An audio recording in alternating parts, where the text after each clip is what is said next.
സ്വർണം കട്ട സംഭവം അതൊരിക്കലും അംഗീകരിക്കാൻ കഴിയില്ല.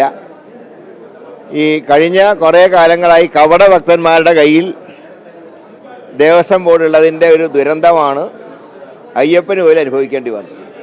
നിയമം അനുസരിച്ച് ഒരിക്കലും സ്വർണ്ണപ്പാളികൾ അമ്പല പരിസരം വിട്ടു കൊണ്ടുപോകാൻ പാടില്ല.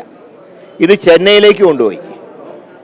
ഇതിൻ്റെയൊക്കെ പ്രധാനപ്പെട്ട സ്പോൺസറായി പറയുന്ന ഉണ്ണികൃഷ്ണൻ നമ്പൂതിരിയുടെ സഹോദരിയുടെ വീട്ടിൽ നിന്ന് പീഠം കണ്ടുകിട്ടി. ഞങ്ങൾക്ക് അറിയേണ്ട ഒരു കാര്യം, അയ്യപ്പ സംഗമം സ്പോൺസർ ചെയ്തവരാരൊക്കെയാണെന്ന് അറിയണം. ഇങ്ങനെയുള്ള എത്ര ഉണ്ണി നമ്പൂതിരിമാർ സ്പോൺസർ ചെയ്തിട്ടുണ്ട്, അവരുടെ ബാക്ക്ഗ്രൗണ്ട് എന്താണ്, ഇതൊക്കെ അറിഞ്ഞേ തീരൂ. സ്വർണ്ണപ്പാളികൾ നേരെയാക്കാൻ കൊണ്ടുപോയത് 2019-2025 ആ രണ്ട് തവണ UDF അല്ല അധികാരത്തിൽ. അപ്പോൾ ഇതിനെക്കുറിച്ച് വസ്തുനിഷ്ഠമായിട്ട് അന്വേഷണം നടത്തണം എന്നുള്ള കാര്യത്തിൽ ഒരു വിട്ടുവീഴ്ചയ്ക്കും കോൺഗ്രസ് തയ്യാറല്ല. ഞങ്ങൾ 6-ാം തീയതി നടക്കുന്ന രാഷ്ട്രീയകാര്യ സമിതിയിൽ ഇക്കാര്യം ചർച്ച ചെയ്ത് വേണ്ടി വന്നാൽ സമരത്തിൻ്റെ പാതയിലേക്ക് ഞങ്ങൾ നീങ്ങും. ദൈവത്തിൻ്റെ പണം.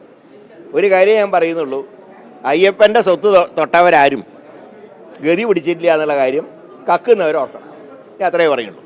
ഞങ്ങൾ ശബരിമലയിൽ ദേവസ്വം ബോർഡിൽ ഉത്തരവാദിത്ത സ്ഥാനത്തിരിക്കുമ്പോൾ അവിടെ നിന്നും ഒരു നയാ പൈസ പോലും ആരും കടത്തിക്കൊണ്ടു പോയിട്ടില്ല. ഭഗവാന്റെ സ്വർണ്ണ കിരീടമോ സ്വർണ്ണക്കിണ്ടിയോ സ്വർണ്ണ വിളക്കമോ തിരുവാഭരണമോ അല്ലെങ്കിൽ ശബരിമല സന്നിധാനത്തിൽ ദ്വാരപാലകരുടെ മെയ്യിൽ പൊതിഞ്ഞിരുന്ന സ്വർണ്ണപ്പാളിയോ അതിന് താഴെയുള്ള താങ്ങ് പീഠമോ ആരും കട്ടുകൊണ്ടു പോയിട്ടില്ല, കവർന്നെടുത്തിട്ടില്ല. ഇതെൻ്റെ വാക്കുകളല്ല. കേരളം അഭിമാനപൂർവ്വം ലീഡർ എന്ന് വിശേഷിപ്പിച്ചിരുന്ന മുൻ മുഖ്യമന്ത്രി കെ കരുണാകരൻ്റെ മകനും KPCCയുടെ വക്താവുമായ K മുരളീധരൻ്റെ വാക്കുകളാണ്. മാധ്യമങ്ങളെ കണ്ടപ്പോഴാണ് ശബരിമലയുമായി ബന്ധപ്പെട്ട വിഷയത്തിൽ K മുരളീധരൻ ചില തുറന്നു പറച്ചിലുകൾ നടത്തിയിരിക്കുന്നത്. അയ്യപ്പൻ്റെ മുതൽ ആര് കട്ടെടുത്ത് കൊണ്ടുപോയാലും അവരെല്ലാം അനുഭവിക്കും, തീർച്ചയായും അതിന് യാതൊരു സംശയമില്ല എന്ന് K മുരളീധരൻ പറയുമ്പോൾ, അയ്യപ്പൻ്റെ നടയിൽ ആചാരാനുഷ്ഠാന ലംഘനം നടത്തിയവർക്കും ഇതിൻ്റെ കൃത്യമായ ദോഷവശങ്ങൾ അനുഭവിക്കേണ്ടതായി വരും. മുഖ്യമന്ത്രി പിണറായി വിജയൻ ഇന്ന് അനുഭവിക്കുന്ന വൈതരണികളെല്ലാം ഇതിൻ്റെ പേരിൽ സംഭവിച്ചിട്ടുള്ളതാകാം എന്ന് തന്നെയാണ് മുരളീധരൻ്റെ വാക്കുകളിൽ നിന്നും മനസ്സിലാക്കാൻ കഴിയുന്നത്. ശബരിമലയിൽ ഇടതുപക്ഷ സർക്കാർ ആന കരിമ്പിൻ തോട്ടത്തിൽ കയറിയതുപോലെയാണ് ശബരിമലയിൽ ഇടതുപക്ഷ സർക്കാർ കാണിക്കുന്നത് എന്നാണ് K മുരളീധരൻ പറഞ്ഞത്. ഒന്നുകൂടി വ്യക്തമാക്കിയാൽ, പട്ടിണി കിടന്ന് വിശന്ന് വലഞ്ഞ ആൾ ചക്കക്കൂട്ടാൻ കാണുമ്പോൾ ഉണ്ടാകുന്ന ആർത്തിയോടുകൂടി വലിച്ചു വാരി കഴിക്കുന്നത് പോലെയാണ് ശബരിമല ദേവസ്വത്തിൽ കയറിയ ഇടതുപക്ഷ പ്രസ്ഥാനത്തിൻ്റെ വക്താക്കൾ ശബരിമലയിലെ ഖജനാവ് ഭണ്ഡാരങ്ങളുമെല്ലാം കൈയിട്ട് വാരി കടത്തിക്കൊണ്ടുപോയത് എന്നാണ് മുരളീധരൻ പറയുന്നത്. മുരളീധരൻ്റെ വാക്കുകളിൽ നിന്നും ഇതാണ് മനസ്സിലാക്കുന്നത് കഴിയുന്നത്. ഇന്നിപ്പോൾ ശബരിമല ദേവസന്നിധിയിലെ ദ്വാരപാലക ശില്പങ്ങളിൽ പൊതിഞ്ഞിരുന്ന സ്വർണ്ണപ്പാളി വിവാദവുമായി ബന്ധപ്പെട്ട കാര്യങ്ങളിൽ മാധ്യമപ്രവർത്തകരുടെ ചോദ്യങ്ങൾക്ക് മറുപടി പറയുമ്പോഴാണ് മുരളീധരൻ ഇത്തരം കാര്യങ്ങൾ തുറന്നടിച്ചത്. അയ്യപ്പൻ്റെ വസ്തുവകകൾ, അയ്യപ്പൻ്റെ മുതൽ ആര് മോഷ്ടിച്ചിട്ടുണ്ടോ അവർ 7 തലമുറ അനുഭവിച്ച് മാത്രമേ ഈ മണ്ണിൽ നിന്നും മടങ്ങുകയുള്ളൂ എന്ന് മുരളീധരൻ പറയുമ്പോൾ തീർച്ചയായും ഇതൊരു വലിയ അയ്യപ്പ ഭക്തൻ്റെ താക്കീത് കൂടിയാകുന്നു. മുരളീധരൻ ശബരിമല അയ്യപ്പൻ്റെ വലിയൊരു ഭക്തൻ തന്നെയാണ്. K കരുണാകരൻ മുഖ്യമന്ത്രിയായിരുന്ന സന്ദർഭത്തിലും അദ്ദേഹത്തിനൊപ്പം ശബരിമല ചവിട്ടിയിട്ടുണ്ട് മുരളീധരൻ. പിന്നീട് K കരുണാകരൻ മല കയറാൻ വയ്യാതായിരുന്ന സാഹചര്യത്തിൽ അച്ഛൻ്റെ മുദ്ര നിറച്ചുകൊണ്ട് ആ മുദ്രയുമായി മുരളീധരൻ മല കയറിയ സംഭവമെല്ലാം ഇന്നും കേരളത്തിന് മറക്കാൻ കഴിഞ്ഞിട്ടില്ല. എന്നാൽ മുഖ്യമന്ത്രി പിണറായി വിജയൻ്റെയും ഇടതുപക്ഷത്തിൻ്റെയും തേരോട്ടം, തേർവാഴ്ചയാണ് ശബരിമലയിൽ കാണുന്നത്. കെടുകാര്യസ്ഥതയാണ്. കാട്ടിലെ തടി തേവരുടെ ആന, വലിയട വലി എന്ന് പറയുന്നത് പോലെയാണ് ശബരിമലയിലെ സർവത്ര വസ്തുവകകളും അടിച്ചു മാറ്റിക്കൊണ്ടു പോകുന്നു. ഭഗവാനെ പോലും ഇവർ കട്ടുകൊണ്ടുപോകുമോ എന്നുള്ള ഭയാശങ്കയിലാണ് താൻ എന്നുകൂടി മുരളീധരൻ പറഞ്ഞു വയ്ക്കുകയുണ്ടായി.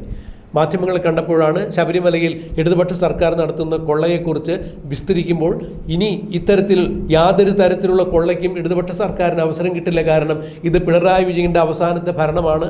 അതുകൊണ്ട് ഇനിയും ശബരിമലയിൽ കൈയിട്ട് വരാൻ ഇടതുപക്ഷ പ്രസ്ഥാനക്കാരും വരില്ല. വരുന്ന തെരഞ്ഞെടുപ്പിൽ UDF ജയിച്ച് കയറി വരും. ശബരിമലയിൽ ഇന്നുണ്ടായിട്ടുള്ള അപജയങ്ങളെല്ലാം നീക്കി സുഗമമായ രീതിയിൽ മുന്നോട്ട് പോകും എന്ന് തന്നെയാണ് മുരളീധരൻ മാധ്യമങ്ങളോട് വ്യക്തമാക്കിയത്.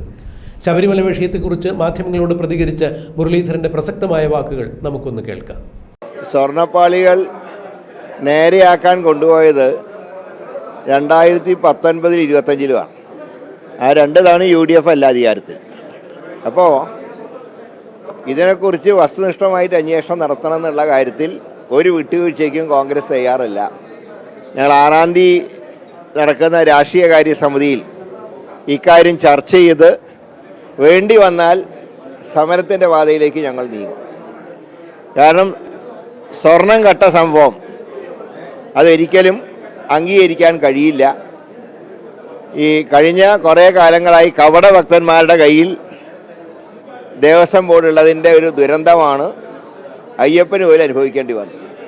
നിയമം അനുസരിച്ച് ഒരിക്കലും സ്വർണ്ണപ്പാളികൾ അമ്പല പരിസരം വിട്ടുകൊണ്ടുപോകാൻ പാടില്ല. ഇത് ചെന്നൈയിലേക്ക് കൊണ്ടുപോയി. ഇതിൻ്റെയൊക്കെ പ്രധാനപ്പെട്ട സ്പോൺസറായി പറയുന്ന ഉണ്ണികൃഷ്ണൻ നമ്പൂതിരിയുടെ സഹോദരിയുടെ വീട്ടിൽ നിന്ന് പീഠം കണ്ടുകിട്ടി. ഞങ്ങൾക്ക് അറിയേണ്ട ഒരു കാര്യം, അയ്യപ്പ സംഗമം സ്പോൺസർ ചെയ്തവരാരൊക്കെയാണെന്ന് അറിയണം. ഇങ്ങനെയുള്ള എത്ര ഉണ്ണി നമ്പൂതിരിമാർ സ്പോൺസർ ചെയ്തിട്ടുണ്ട്, അവരുടെ ബാക്ക്ഗ്രൗണ്ട് എന്താണ്, ഇതൊക്കെ അറിഞ്ഞേ തീരൂ. ഇക്കാര്യത്തിൽ എത്ര ഒളിച്ചുകളി നടത്തിയാലും ശരി, പാർട്ടി അത് വളരെ ഗൗരവത്തിലെടുക്കും. പാർട്ടി വിശ്വാസികളുടെ കൂടെയാണ്. ആ വിശ്വാസികളുടെ മനസ്സിനെ മുറിവേൽപ്പിക്കുന്ന ചില നയങ്ങളാണ് ഈ അടുത്ത കാലത്തായിട്ട് കണ്ടുവരുന്നത്. അതിനെതിരെ ശക്തമായി പാർട്ടി നിലപാട് സ്വീകരിക്കും. ആ കാര്യങ്ങൾ പാർട്ടി യോഗം ചേർന്ന് തീരുമാനമെടുക്കും. ഞാൻ പറയാം, ശബരിമലയുടെ കാര്യത്തിൽ ആരെന്ത് കാണിച്ചാലും തെറ്റു തന്നെയാണ്. ഏത് അന്വേഷണത്തിനെയും ഞങ്ങൾ ഭയപ്പെടുന്നില്ല. പക്ഷേ ഈ അടുത്ത കാലത്താണ് പീഠങ്ങളും സ്വർണ്ണപാളികളും കാണാതായിട്ടുള്ളത്. അതിനെ പൂർവ്വകാലം പറഞ്ഞ് മറയ്ക്കാൻ നോക്കണ്ട.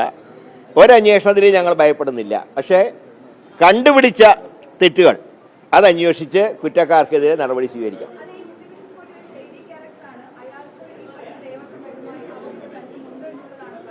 പിന്നെ സംശയം എന്താ? അങ്ങനെയുള്ള അയാൾ സ്പോൺസറായിട്ട് മാറിയത് എങ്ങനെയാണ്? എന്താണ് സ്പോൺസർ? ഒരു കീഴ്ശാന്തിക്ക് വന്ന ഒരാളെ എങ്ങനെ സ്പോൺസറായിട്ട് മാറും? ഇതൊക്കെ അറിയണ്ടേ? ഇതൊക്കെ ഒരു സംഗമം കൊണ്ട് മറയ്ക്കാൻ കഴിയില്ല. അതുകൊണ്ട് ഇക്കാര്യത്തിൽ യഥാർത്ഥ കുറ്റവാളികൾ നിയമത്തിൻ്റെ മുമ്പിൽ കൊണ്ടുവരണം. കപട ഭക്തിക്കാരുടെ യഥാർത്ഥ ചിത്രം പുറത്തു വരണം. അന്വേഷിക്കണം ഈ കാര്യങ്ങളൊക്കെ. ഏതന്വേഷിക്കുന്നതിന് ഒരു വിരോധമില്ല. പക്ഷേ ഒരിക്കലും കുറ്റവാളികൾ രക്ഷപ്പെടാൻ സമ്മതിക്കില്ല. ഒരു സംശയം അക്കാര്യത്തില്ല. ഗൂഢാലോ നിലക്ക് സ്വർണം കട്ടിട്ട് 4 കിലോ കട്ടിട്ട് എന്ത് ഗൂഢാലോനാ? കട്ടി കീശയിലാക്കി ദൈവത്തിൻ്റെ പണം. ഒരു കാര്യം ഞാൻ പറയുന്നുള്ളൂ, അയ്യപ്പൻ്റെ സ്വത്ത് തൊട്ടവരാരും ഗതി പിടിച്ചിട്ടില്ല എന്നുള്ള കാര്യം കക്കുന്നവരോർക്കണം.